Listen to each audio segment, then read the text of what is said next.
Assalamualaikum warahmatullahi wabarakatuh. Kembali lagi bersama saya Kang Hakim. Pada kesempatan kali ini saya sedang berada di area perhutanan Kabupaten Majalengka dan saya akan bersilaturahmi kepada Abah Ito yang tinggal di tengah hutan Cikawung atau hutan kayu putih ya teman-teman. Dulunya Abah Ito ini seorang miliarder, tanahnya luas, hektaran, uangnya juga miliaran. Namun sekarang dunianya menjadi terbalik ya teman-teman, karena banyak orang yang sirik atau gimana ya. Itulah sepenggal cerita yang saya dapatkan atau informasi yang saya dapatkan. Untuk lebih jelasnya, untuk lebih detailnya nanti kita akan ngobrol langsung aja bersama Abah Ito. Seperti apa kisahnya, ceritanya sehingga beliau bisa bangkrut dari yang tadinya miliarder, sekarang hidupnya benar-benar berada di bawah teman-teman. Tonton terus, simak terus perjalanan saya menuju rumahnya Abah Ito. Saya doakan yang selalu menonton video saya dan mengikuti perjalanan saya, semoga kalian semua selalu diberikan kesehatan oleh Allah Subhanahu wa Ta'ala, dipanjangkan umurnya, yang masih sakit diangkat penyakitnya, yang punya hutang semoga hutangnya cepat terbayar lunas, digampangkan milik rezekinya, dan yang masih jomblo semoga cepat ketemu dengan jodohnya, yang sudah menikah semoga menjadi keluarga yang sakinah mawaddah warahmah, diberikan keturunan yang soleh-solehah.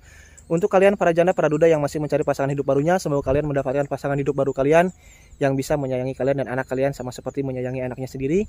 Yang belum mendapatkan pekerjaan semoga bisa mendapatkan pekerjaan, yang belum punya rumah semoga bisa mempunyai rumah.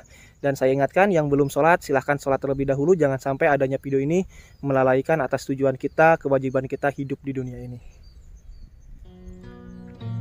Inilah lokasi perhutanannya teman-teman, dan untuk aksesnya sendiri ini sebenarnya bisa masuk kendaraan roda 2, namun jalannya kayak gini masih tanah. Kalau misalkan pas turun hujan ya udah pasti jalannya licin banget, becek ya teman-teman. Dan Abah Ito ini tinggal di sini tuh udah lama banget. Nah ini merupakan kisaran area perhutanan kayu putih, dan Abah Ito di sini mungkin sambil bertani ya teman-teman,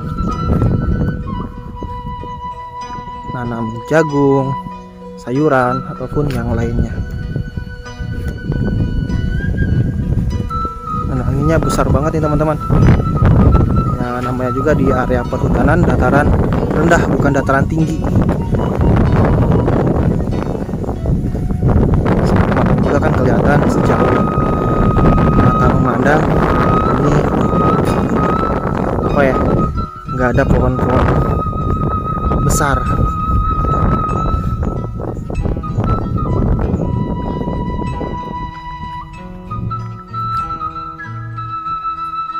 Dan itu lokasi rumahnya Abah Ito yang dulunya bergelimang harta, tidur tinggal di rumah mewah, ya sekarang tinggal di tempat atau di gubuk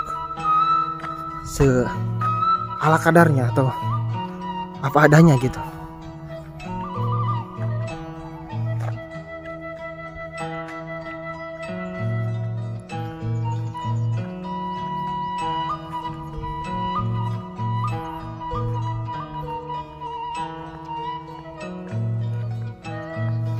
Ini tidak ada tetangga satupun ya teman-teman. Area kiri kanan itu merupakan ladang pertanian, apalagi itu pohon-pohon kayu putihnya baru aja ditanam di sekitaran hutan ini.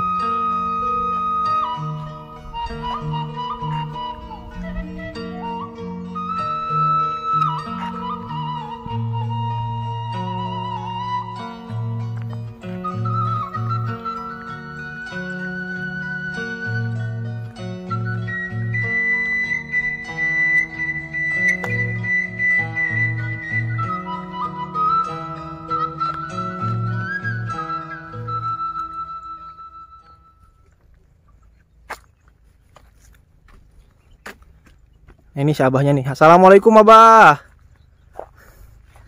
Assalamualaikum.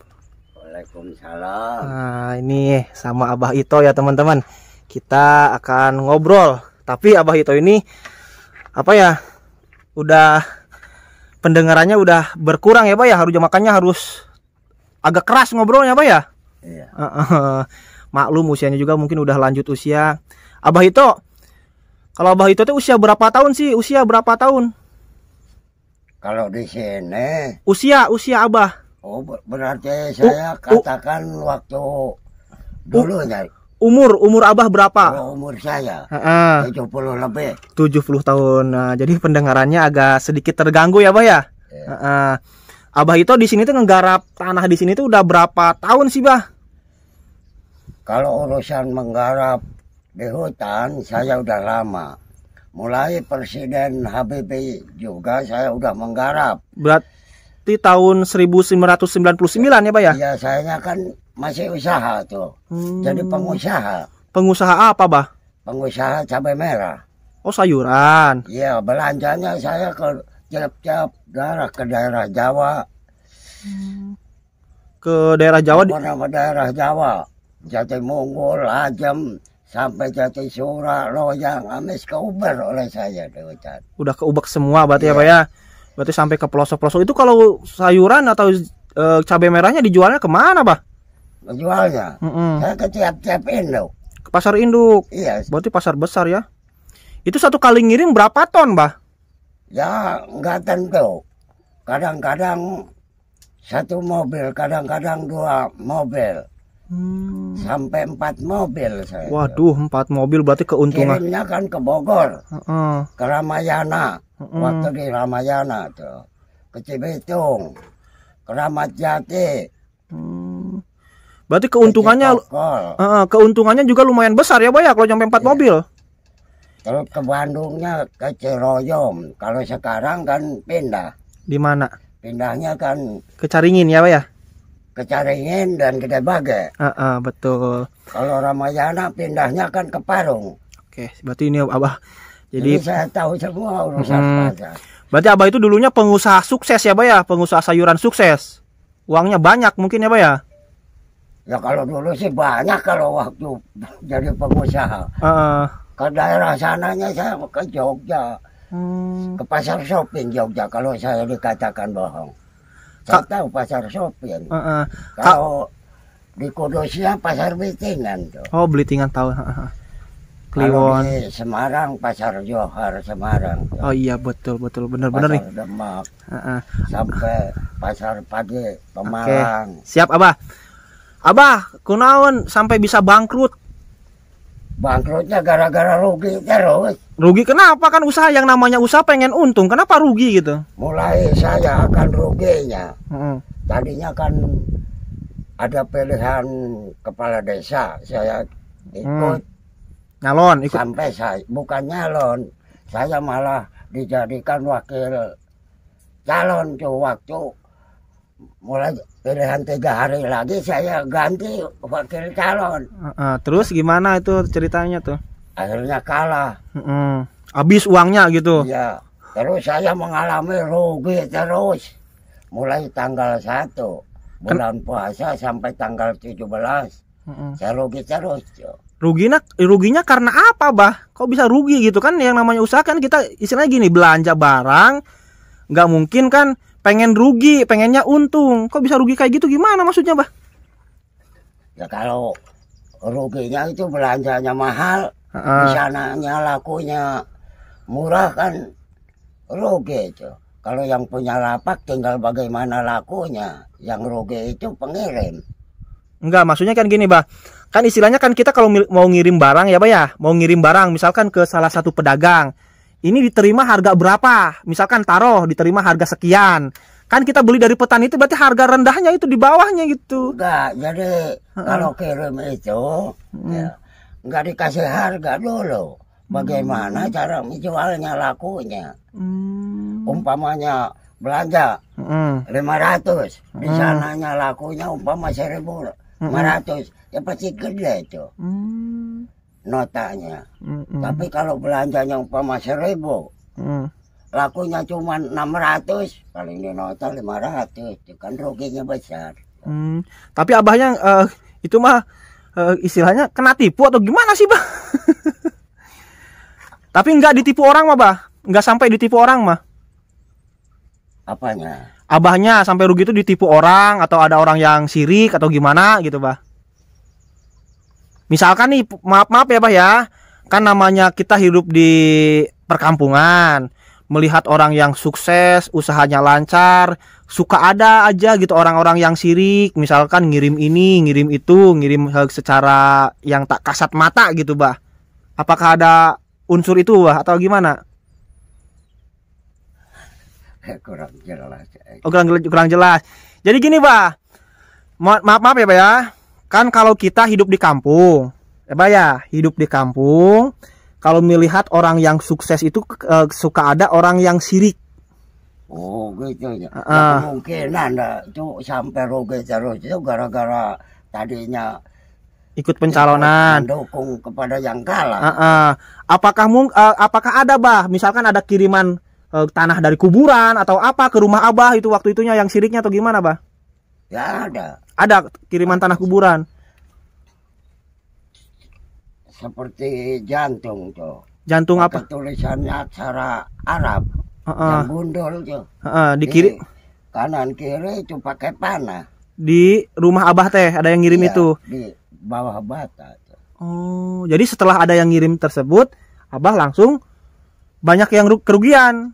Jadi terus beberapa bulan tuh saya ngalami rugi terus setiap hari. Oke, siap. Berarti rumah tangga juga hampir hancur, berantakan.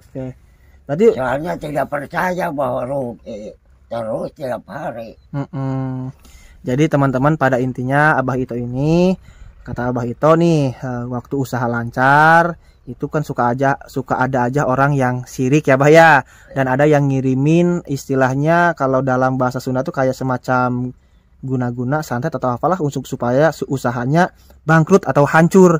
Ada kiriman ilapat seperti tanda panah dalam aksara atau tulisan Arab ya, Bah ya. Abah terus selama tinggal di sini, di tengah leuweung, di tengah hutan. Abah pernah ngalami kejadian naon wae, kejadian anehna. Nah, pernah didatangan kuntilanak, pocong, genderuwo, nu kitu pernah teu ningali nu kitu? Enggak, saya enggak pernah. Enggak pernah. Tapi saya dengar cerita katanya Abah pernah nangkap kuntilanak, itu gimana ceritanya, Bah? Ada juga yang cari-cari kuntilanak bilangnya. Saya ikut itu tengah malam. Yang cari-cari kuntilanak gimana, Bah? Saya disuruh nungguin. Saya tanya, nyari apa? Nyari kuntilanak. Bilang, wah kalau di sini ada kuntilanak akan saya jauhin. Saya punya bahasa-bahasanya kan. Oh, jadi Abah sempat berburu kuntilanak juga, Bah? Ya kan supaya jauh. Ada bahasa-bahasa dari orang tua saya, dari kakek. Tapi itu ketangkap kuntilanaknya enggak, Bah? Belum pernah saya melihat.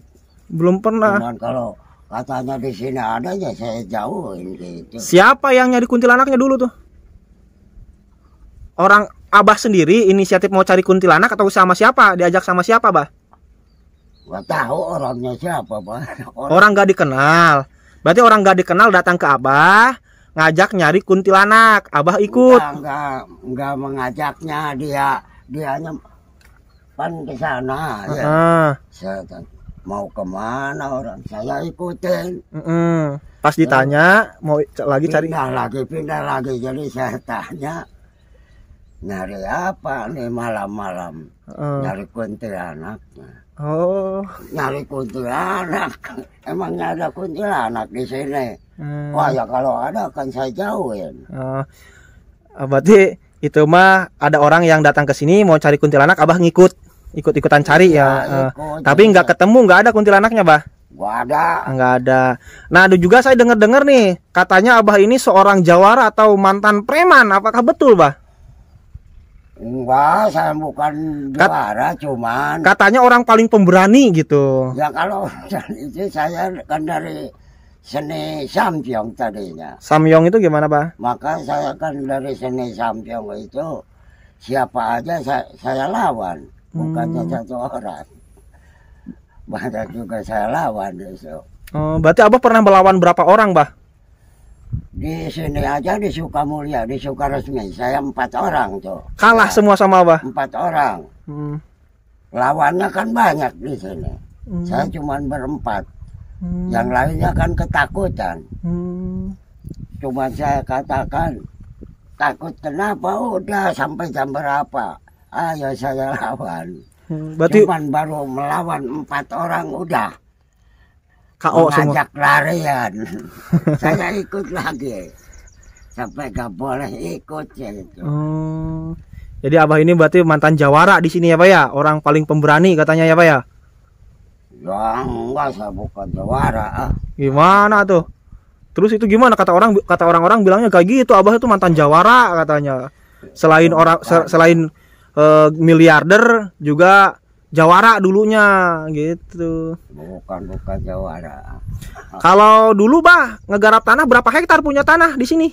Ya kalau dulunya sih ya 3 hektar sih ada. Cuman sekarang kata Pak Aswar itu mulai dari sana.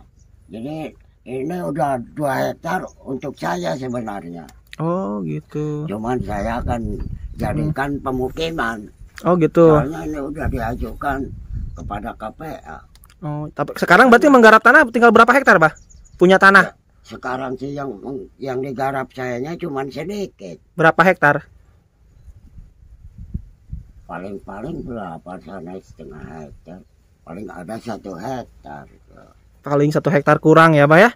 1 hektar aja. Tanamannya kan ini nangka, pisang, petai. Itu tanaman reforma itu sebenarnya. Reforma itu apa?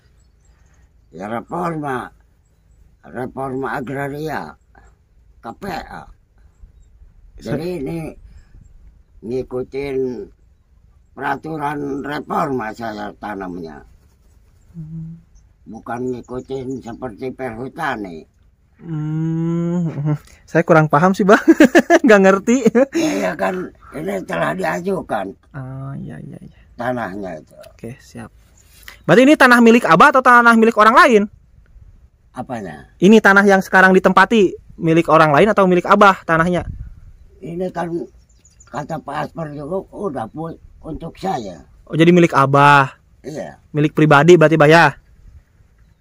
Tanahnya milik Abah pribadi kan berarti? Iya, jadi mau ditanam jadi ya gak boleh saya tahan. Jadi agak bingung ya teman-teman, ngobrol juga makanya kurang nyambung karena Abahnya kurang pendengaran juga. Jadi ya beginilah susah kalau misalkan ngobrol bersama orang yang kurang pendengaran, ya mohon dimaklumi ya kalau sedikit-sedikit tidak nyambung. Cuman ini kan mau dijadikan pemukiman. Pemukiman apa, Bah? Pemukiman warga sini. Ya memang sekarang kan belum sukses. Belum sukses berarti dalam proses. Sebab belum ada putusannya dalam pengajuan itu. Malahan telah diadakan rapatnya tanggal 10 Februari 2021. Ya, Abah, udah jangan kejauhan ngobrolnya, ke sana mah kejauhan. Saya jadi bingung. Abah gini aja nih, saya mau tanya waktu dulu Abah jadi orang kaya, punya uang nyampe berapa sih, Bah? Wah, nyampe berapa miliar? Ya enggak dihitungin. Nyampe kalau waktu masih usaha, untung rugi kan dipakai terus. Nyampe berapa miliar uangnya tuh, kekayaannya tuh? Enggak miliaran. Nyampe berapa? Mobil punya berapa mobil? Gak punya. Gak punya mobil. Terus kalau kirim barang pakai mobil siapa, Bah? Mobil orang lain. Nyewa, maksudnya? Ya, mobil dari Jawa, dari Jatibarang, dari Indramayu di sana. Oh iya. Pakai dump truck berarti atau pakai truk, pakai pick up? Kalau diesel. Kalau diesel berarti callback ya? Pick up ya, Bah ya? Ya soalnya kan di Pasir Ris belum ada, cuman ada 1 mobil Haji Benjo saja, 1. Berarti Abah itu kerja di pengusaha teh tahun sabar sih, Bah? Tahun berapa tuh? Tahun 80 juga udah usaha, sebelum tahun 80 sebenarnya. Berarti lagi zaman Presiden Soeharto tuh, Bah ya? Iya. Kan pertama tahun 73, cuman berhenti lagi, saya ikut ke proyek. Oke, Bah. Udahlah ngobrolnya, Bah. Terus, saya jadi bingung. Tahun. Bah, ini aja nih buat beli rokok nih, Bah. Nih buat beli rokok. Terima kasih sudah mau diajak ngobrol. Udah jangan kepanjangan ngobrolnya, saya jadi bingung juga. Hah? Gak apa-apa, Bah. Oke. Semoga Abah selalu diberikan kesehatan oleh Allah ya, Boy ya. Diberkahkan hidupnya, dipanjangkan umurnya, dan hasil panennya sekarang yang garapnya tanah cuma seala kadarnya, panennya melimpah ruah ya, Bah ya.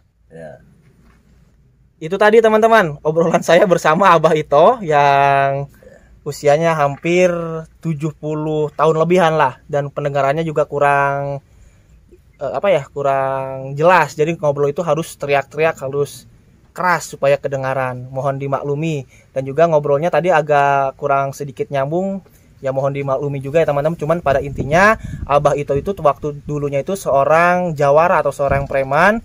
Kebanyakan masyarakat sekitaran sini itu takut sama Abah Ito karena beraninya itu sangat luar biasa. Dan juga Abah Ito seorang pengusaha sayuran. Cuman berhubung pernah ikut pencalonan kepala desa atau wakil kepala desa kata Abah Ito, dan kalah sehingga Abah Ito jatuh bangkrut. Ada yang ngirim istilahnya orang yang sirik ngirim semacam kayak guna-guna atau santet supaya usaha Abah Ito bangkrut. Dan setelah ada yang ngirim itu, ya Abah Ito terus mengalami kerugian sehingga sekarang ya seperti inilah keadaannya, hidup di tempat seala kadarnya, gubuk seala kadarnya, berada di area perhutanan. Saya Kang Hakim pamit undur diri. Semoga video ini ada manfaatnya buat kita semua. Nah, jadi bila mana kita menjadi pengusaha, kita sedang berada di jalan usaha yang lancar, yang benar, karena setiap orang pasti ada aja orang yang sirik. Jangan menyombongkan diri kita, karena kebanyakan orang yang sirik itu karena diri kitanya sombong, merasa kita orang punya mobil, punya rumah mewah, punya apa, sehingga banyak orang yang mendoakan tidak benar. Sampai ketemu di video berikutnya. Wassalamualaikum warahmatullahi wabarakatuh.